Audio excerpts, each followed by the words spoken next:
بسم اللہ الرحمن الرحیم۔ معزز سامعین و ناظرین، السلام علیکم ورحمۃ اللہ وبرکاتہ۔ میں امید کرتی ہوں کہ آپ سب خیریت سے ہوں گے، خوشحال ہوں گے۔ میری دعا ہے کہ اللہ تعالیٰ آپ کو خوش اور آباد رکھے۔ آج کی میری اس ویڈیو کا موضوع ہے حضرت یوسف۔ جیسے کہ آپ سب جانتے ہیں کہ پچھلی ویڈیو میں نے حضرت یوسف کا تمام قصے کا پہلا پارٹ آپ لوگوں کے ساتھ شیئر کیا تھا۔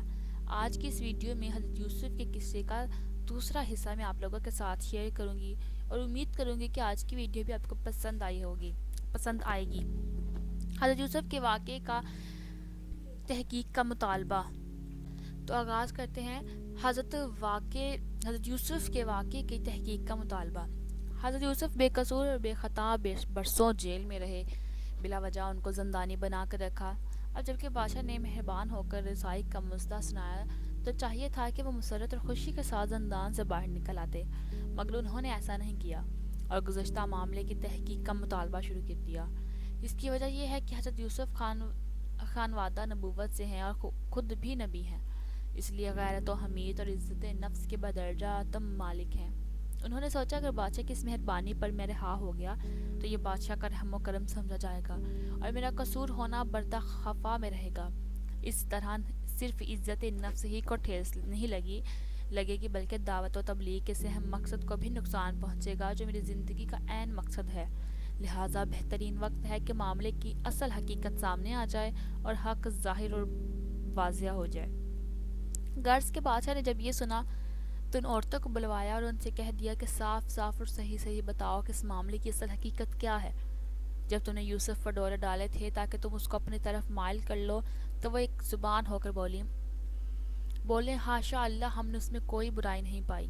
مجمع میں عزیز مصر کی بیوی بھی موجود تھی۔ اس نے جب یہ دیکھا کہ یوسف کی خواہش ہے کہ حقیقت حال سامنے آ جائے تو بے اختیار بول اٹھی، حقیقت تھی وہ اب ظاہر ہو گئی۔ ہاں، میں وہی تھی جس نے یوسف پر ڈورے ڈالے تھے۔ اپنا دل ہار بیٹھی، بلا شبہ وہ بالکل سچا ہے۔ بادشاہ نے کہا کہ اس کو میرے پاس لاؤ، میں اس کو اپنے کاموں کے لیے مخصوص کر لوں۔ یوسف جب پائے رعنائی و دلبری اور پاک دامنی اور عقل و دانش زندان سے نکل کر بادشاہ کے دربار میں تشریف لائے۔ بات چیت ہوئی تو بادشاہ حیران رہ گیا کہ اب تک جس کی راستہ بازی، امانت داری اور وفاحت کا تجربہ کیا تھا، وہ عقل و دانش اور حکمت و فطانت میں بھی اپنی نظیر آپ ہے، اور مسرت کے ساتھ کہنے لگا۔ پھر اس نے دریافت کیا کہ میرے خواب میں جس قحط سالی کا ذکر ہے اس کے متعلق مجھ کو کیا تدبیر اختیار کرنی چاہیے۔ حضرت یوسف نے جواب دیا، یوسف نے کہا اپنی مملکت کے خزانوں پر آپ مجھے مختار کیجیے، میں حفاظت کر سکتا ہوں اور اس کام کا کرنے والا ہوں۔ چنانچہ بادشاہ نے ایسا ہی کیا اور حضرت یوسف کو اپنے تمام مملکت کا امینوں کا فیل بنایا اور شاہی خزانوں کی کنجیاں ان کے حوالے کر کے مختار عام کیا۔ یوسف علیہ السلام اور اسناد کے رشتے کا ذکر بائبل کی 3 آیات میں ہوا ہے۔ ان تعلقات کا ذکر پہلی بار پیدائش میں 45 میں کیا گیا ہے۔ کہا جاتا ہے کہ اس فرعون نے امن کے پجاری پٹفیرا کی بیٹی اسناد کو جوسف کو اپنی بیوی کے طور پر قبول کیا۔ ان میں سے یوسف کے 2 بیٹے ہوئے۔ دونوں بیٹوں کا نام منسا تھا جو پہلا بیٹا پیدا ہوا تھا، اور دوسرے بیٹے کا نام افرایم تھا۔ غرض جب قحط سالی کا زمانہ شروع ہوا تو مصر اور اس کے قریب و جوار کے علاقے میں بھی سخت کال پڑا، اور کنعان میں خاندان یعقوب بھی اس سے محفوظ نہ رہ سکا۔ جب حالت نزاکت اختیار کر گئی تو حضرت یعقوب نے صاحبزادوں سے کہا کہ مصر میں عزیز مصر نے اعلان کیا ہے کہ اس کے پاس غلہ محفوظ ہے، تم سب جاؤ اور غلہ خرید کر لاؤ۔ چنانچہ باپ کے حکم کے مطابق یہ کنعانی قافلہ عزیز مصر سے غلہ لینے کے لیے مصر روانہ ہوا۔ خدا کی قدرت دیکھیے کہ برادران یوسف کا یہ قافلہ اسی بھائی سے غلہ لینے چلا ہے جس کو اپنے خیال میں وہ کسی مصر گھرانے کا معمولی اور گمنام غلام بنا چکے تھے، مگر اس یوسف فروش کا قافلے کو کیا معلوم کہ وہ آج کل کا غلام آج مصر کے تخت و تاج کا مالک و مختار ہے اور اس کو اسی کے سامنے غرض حال کرنا ہے۔ بہرحال کنعان سے چلے اور مصر جا پہنچے، اور جب دربار یوسفی میں پیش ہوئے تو یوسف نے ان کو پہچان لیا، البتہ وہ یوسف کو نہ پہچان سکے۔ جب قحط سالی کا زمانہ شروع ہوا تو مصر کے قرب و جوار کے علاقے میں سخت قحط پڑ چکا تھا۔ اس معاملے میں انہوں نے حضرت یوسف سے ان کے متعلق بیان کیا جب انہوں نے بیان کیا تو یوسف نے ان کو پہچان لیا، البتہ وہ یوسف کو نہ پہچان سکے، کیونکہ جب یوسف کو کنویں میں ڈالا تھا تو اس وقت ان کی عمر 10-12 سال رہی ہوگی، اور اب 40 سال کا عرصہ گزر چکا ہے۔ اتنی مدت میں ہر چیز میں تبدیلی آ جاتی ہے، اور اگر کسی طرح شبہ کرتے بھی تو کس طرح؟ ان کے وہم و گمان میں بھی بات نہیں آ سکتی تھی کہ یوسف اور تخت شاہی۔ تورات کا بیان ہے کہ برادران یوسف پر جاسوسی کا الزام لگایا گیا، اور اسی وجہ سے ان کو یوسف کے روبرو پیش کیا گیا، جس کی وجہ سے ان کو یوسف سے بالماشفہ گفتگو کرنے کا موقع ملا۔ غرض یہ کہ یوسف نے والد، حقیقی بھائی اور گھر کے حالات کا خوب قرید کر معلوم کیا، اور آہستہ آہستہ سب کچھ معلوم کر لیا، اور پھر ان کی حسب مرضی غلہ بھر دیا، اور ساتھ ہی یہ بھی کہہ دیا کہ قحط اس قدر شدید ہے کہ تم کو دوبارہ یہاں آنا پڑے گا۔ اسے یاد رکھو، اب کی مرتبہ اگر تم آؤ تو اپنے چھوٹے بھائی کو ضرور ساتھ لانا، اگر تم ساتھ نہ لائے تو ہرگز غلہ نہیں ملے گا۔ برادران یوسف نے کہا، ہم اپنے والد کو سمجھائیں گے اور ہر طرح ترغیب دیں گے کہ وہ بنیامین کو ہمارے ساتھ بھیجیں۔ اور پھر جب وہ یوسف سے الوداعی ملاقات کرنے آئے تو انہوں نے اپنے نوکروں کو حکم دیا کہ خاموشی کے ساتھ ان کے کلجاؤں میں ان کی وہ پونجی بھی رکھ دیں جو انہوں نے غلے کی قیمت کے نام سے دی ہے۔ تو عجب نہیں کہ وہ اس پونجی کی مصری بیت المال کا مال ہونے کی وجہ سے اپنے لیے حلال نہ سمجھتے ہوئے واپس کرنے کے لیے آئے۔ ابن کثیر نے یوسف کے اس عمل میں کئی احتمال بیان کیے ہیں۔ ایک تو یہی جو اوپر بیان ہوا، دوسرا یہ کہ شاید یوسف کو یہ خیال ہوا ہو کہ ہو سکتا ہے کہ ان کے پاس اس نقدی کے علاوہ اور نقدی نہ ہو، تیسرے یہ کہ وہ اپنے والد اور بھائیوں سے کھانے کی قیمت لینا گوارا نہ کرتے ہوں۔ بہرحال یوسف نے انتظام اس لیے کیے کہ آئندہ بھی بھائیوں کے آنے کا سلسلہ جاری رہے اور چھوٹے حقیقی بھائی بنیامین سے ملاقات بھی ہو سکے۔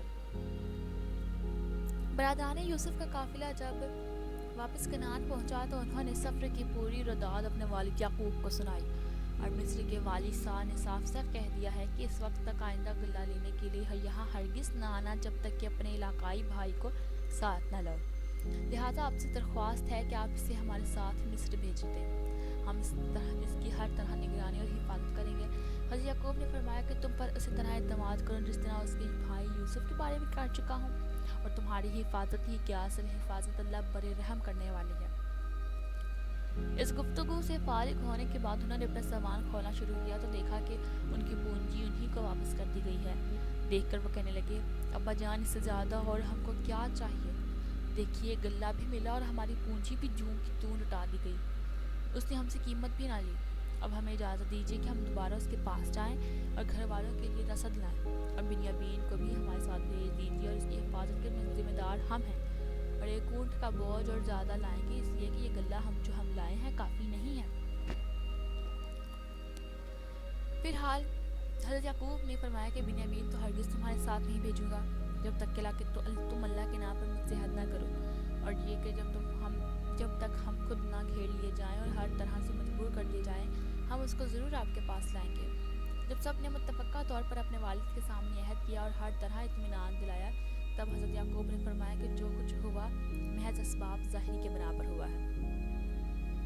حضرت یوسف نے اس واقعے میں ایک بات نہایت حیرت انگیز یہ ہے کہ ایک طرف تو ان کے والد صاحب جو خدا کے پیغمبر بھی تھے، ان کی مفارقت سے اس قدر متاثر ہوئے کہ روتے روتے نابینا ہو گئے، اور دوسری طرف یوسف خود بھی نبی ہیں، باپ سے فطری اور طبعی محبت کے علاوہ ان کے حقوق سے بھی زیادہ پوری طرح باخبر ہیں، لیکن 40 سال کے طویل عرصے میں ایک مرتبہ بھی یہ خیال نہ آیا کہ میرے والد میری جدائی سے بے چین ہیں، اپنی خیرت کی خبر کس طرح ان تک پہنچا دیتے، لیکن یوسف سے کہیں منقول انہوں نے اس کا ارادہ بھی کیا ہو اور بھائیوں کو بھی اظہار واقعہ کے بغیر ہی رخصت کر دیا۔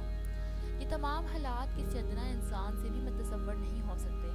اللہ کے برگزیدہ رسول سے کیسے یہ صورت کیسے برداشت ہوتی؟ حقیقت یہ کہ اللہ نے وحی نازل کے ذریعے حضرت یوسف کو اظہار حال سے روک دیا تھا کہ اپنے گھر کسی قسم کی کوئی خبر نہ دیں۔ تفسیر قرطبی میں اس کی صراحت موجود ہے کہ کون اللہ تعالیٰ کی حکمتوں کا احاطہ کر سکتا ہے، بے شک اللہ بہتر جانتا ہے۔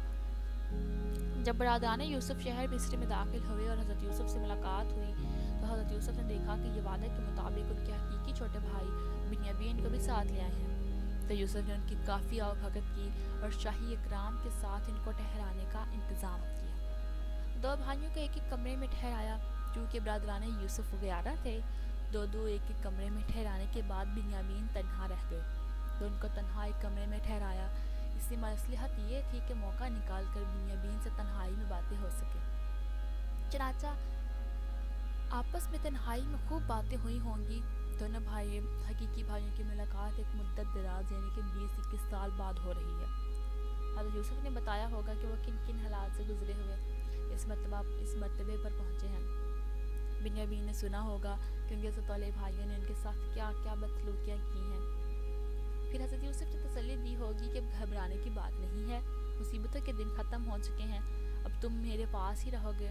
یقیناً یوسف کی یہ دلی خواہش رہی ہوگی کہ کسی طرح اپنے عزیز بھائی بنیامین کو اپنے پاس روک لیں، اور یقیناً اس کے لیے کوئی تدبیر بھی سوچی ہوگی، مگر انتہائی خواہش کے باوجود یوسف کے لیے ایسا کرنا ممکن نہ تھا۔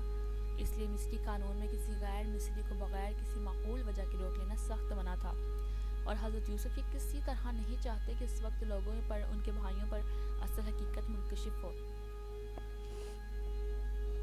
حضرت یوسف نے اپنے حقیقی بھائی بنیامین کو اپنے پاس روکنے کے لیے یہ حیلہ اور تدبیر اختیار کی کہ انہوں نے سب بھائیوں کے قاعدے کے موافق غلہ دے دیا گیا۔ ہر بھائی کا غلہ الگ الگ اونٹ پر رکھا گیا۔ بنیامین کے لیے جو غلہ اونٹ پر لادا گیا تھا، جب بنیامین کے گلے میں اونٹوں کو غلوں سے بھر دیا گیا تو بادشاہ کے حکم کے مطابق ان کے گلے میں ایک برتن چھپا دیا گیا، اور قرآن مجید میں ایک لفظ سقایا سے اور دوسری جگہ سبع الملک کے الفاظ سے تعبیر کیا گیا ہے۔ یہ بادشاہ کے پانی پینے کا کوئی مخصوص برتن ہو، مگر برکت کے طور پر اسے غلہ ناپنے کے کام میں لیا جانے لگا۔ البتہ سبع الملک میں ملک کی جانب نسبت کرانے سے اتنی بات ضرور معلوم ہوتی ہے کہ یہ کوئی قیمتی برتن تھا، خواہ سونے کا ہو یا چاندی کا یا کسی اور قیمتی چیز کا۔ بہرحال وہ برتن بنیامین کے سامان میں چھپا دیا گیا۔ قیمتی برتن کے ہونے کے علاوہ وہ ملک مصر سے کوئی اختصاص بھی رکھتا تھا۔ کچھ دیر کے بعد منادی نے پکارا کہ اے قافلے والو، تم چور ہو۔ ندا دینے والا کوئی متبع وغیرہ کا ذمہ دار رہا ہوگا اور طے شدہ حیلہ کا علم نہ ہوگا۔ جب سرکاری ملازمین نے ساز و سامان کی جانچ پڑتال کی ہوگی تو وہ مخصوص برتن نہ ملنے کی وجہ سے برادران یوسف پر شبہ ہوا ہوگا، اس لیے کہ شاہی محل میں ان کے سوا اور کوئی نہ ٹھہرا تھا، جس کی وجہ سے ان پر چوری کا الزام لگایا۔ برادران یوسف کارندوں کی طرف متوجہ ہو کر کہنے لگے، ہم پر خواہ کوئی الزام لگاتے ہو، آخر معلوم ہو تو کہ کیا تمہاری چیز گمی ہوئی ہے۔ کارندے سے کہنے لگے، شاہی پیمانہ گم گیا ہے، اور ان میں سے ایک نے کہا، جو شخص چوری کا پتہ لگا دے گا اس کو ایک اونٹ غلہ انعام دیں گے، اور میں اس بات کا ضامن ہوں۔ برادران یوسف نے کہا، خدا جانتا ہے کہ ہم مصر میں فساد اور شرارت کی غرض سے نہیں آئے، اور تم جانتے ہو کہ ہم اس سے پہلے بھی غلہ لینے آ چکے ہیں۔ کارندوں نے کہا، اچھا، جس کے پاس سے چوری نکلے اس کی سزا کیا ہونی چاہیے؟ انہوں نے جواب دیا، وہ خود آپ اپنی سزا ہے، یعنی وہ تمہارے حوالے کر دیا جائے گا۔ ہمارے یہاں چوری کی یہی سزا ہے۔ برادران یوسف نے جب یہ دیکھا کہ مسروقہ پیالہ بنیامین کے سامان سے برآمد ہوا ہے تو کہنے لگے، اگر بنیامین نے چوری کی ہے تو کیا تعجب ہے، اس سے پہلے اس کا بڑا بھائی یوسف بھی چوری کر چکا ہے۔ برادران یوسف نے جب یہ صورت دیکھی تو آپس میں مشورہ کرنے لگے کہ کس طرح بنیامین کو حاصل کیا جائے۔ جب فرصت باقی ہے تو خوش آمدانہ عرض و معروض کے کر کے عزیز مصر کو بنیامین کی واپسی کی ترغیب دلانے لگے۔ غرض کہ یعقوب نے برادران یوسف کے بیان کی تصدیق نہ کی، کیونکہ جب وہ حضرت یوسف علیہ السلام نے بنیامین کو اپنے پاس ہی روک لیا اور انہیں جانے نہ دیا۔ برادران یوسف اسی طرح اپنے باپ کے پاس واپس لوٹے اور ان کے باپ کو تمام حقیقت بیان کی، لیکن چونکہ برادران یوسف حضرت یوسف کے ساتھ پہلے بھی اسی طرح کر چکے تھے، اس لیے حضرت یعقوب نے ان کی اس بات کی یقین درازی نہیں کی۔ جب برادران یوسف والد کے حکم کے مطابق مصر پہنچے اور عزیز مصر سے ملاقات ہوئی تو خوش آمدید گفتگو شروع ہوئی۔ اپنی محتاجی اور بے کسی کا اظہار کیا کہ اے عزیز، ہم کو اور ہمارے گھر والوں کو قحط کی وجہ سے سخت تکلیف پہنچ رہی ہے، یہاں تک کہ اب ہمارے پاس غلہ خریدنے کے لیے بھی مناسب قیمت موجود نہیں۔ کچھ نکمی ناخالص چیزیں غلہ خریدنے کے لیے لائے ہیں، اب اپنے کریمانہ اخلاق سے انہیں نکمی چیزوں کو قبول فرما لیں اور غلہ پورا عنایت فرما دیں۔ ہماری کھوٹی پونجی کی وجہ سے غلے میں کمی نہ کریں۔ ظاہر ہے کہ ہمارا استحقاق نہیں ہے، مگر آپ خیرات سے برکت دے دیجیے۔ اللہ تعالیٰ خیرات دینے والوں کو جزا خیر عطا فرماتا ہے۔ حضرت یوسف نے جب بھائیوں کی یہ مسکرت آمیز الفاظ سنے اور شکستہ حالت دیکھی تو طبعی طور پر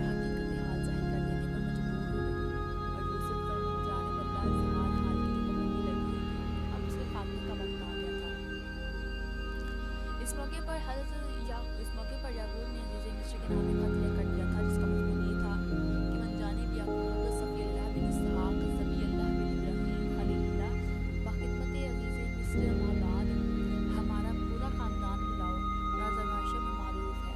میرے دارا ابراہیم خلیل اللہ کا آتش و نمرود میں امتحان لیا گیا، پھر میرے والد اسحاق کا شدید امتحان لیا گیا، پھر میرے لڑکی کے ذریعے میرا امتحان لیا گیا جو مجھے سب سے زیادہ محبوب تھا، یہاں تک کہ اس کی مفارقت میں میری بینائی جاتی رہی۔ اس کے بعد اس کا ایک چھوٹا بھائی مجھے غمزدہ کی تسلی کا سامان تھا، جس کو آپ نے چوری کے الزام میں گرفتار کر لیا، اور میں بتلاتا ہوں کہ ہم اولاد انبیاء ہیں، نہ ہم نے کبھی چوری کی اور نہ ہماری اولاد میں کوئی چور پیدا ہوا۔ جب یوسف نے خط پڑھا تو کانپ گئے اور بے اختیار رونے لگے اور اپنے راز کو ظاہر کر دیا، اور تعارف کی تمہید کے طور پر بھائیوں سے سوال کیا کہ کیا تم کو کچھ یہ بھی یاد ہے کہ تم نے یوسف اور اس کے بھائی کے ساتھ کیا برتاؤ کیا تھا، جبکہ تمہاری جہالت کا زمانہ تھا اور یوسف اس شان سے بھی ناواقف تھے جس کو نہ حاصل ہونے والی تھی۔ برادران یوسف نے جب یہ سوال سنا تو چکرا گئے۔ عزیز مصر کو یوسف کے قصے سے کیا واسطہ؟ پھر ادھر بھی امتحان کیا کہ یوسف نے جو بچپن میں خواب دیکھا تھا، اس کی تعبیر یہی تھی کہ اس کو کوئی بلند مرتبہ حاصل ہوگا۔ یوسف کیا تو سچ مچ یوسف ہے؟ تو یوسف نے کہا ہاں میں ہی یوسف ہوں، اور یہ بنیامین میرا حقیقی بھائی ہے۔ سوال کے جواب میں اقرار و اعتراف کے ساتھ یوسف نے اللہ تعالیٰ کے احسان کا ذکر اور صبر و تقویٰ کے نتائج حسنہ میں بیان کر دیے۔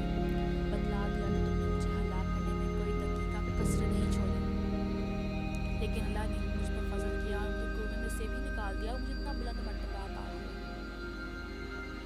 اس کے بعد برادران یوسف کا کاروانہ کے لیے کنعان کے لیے روانہ ہوا۔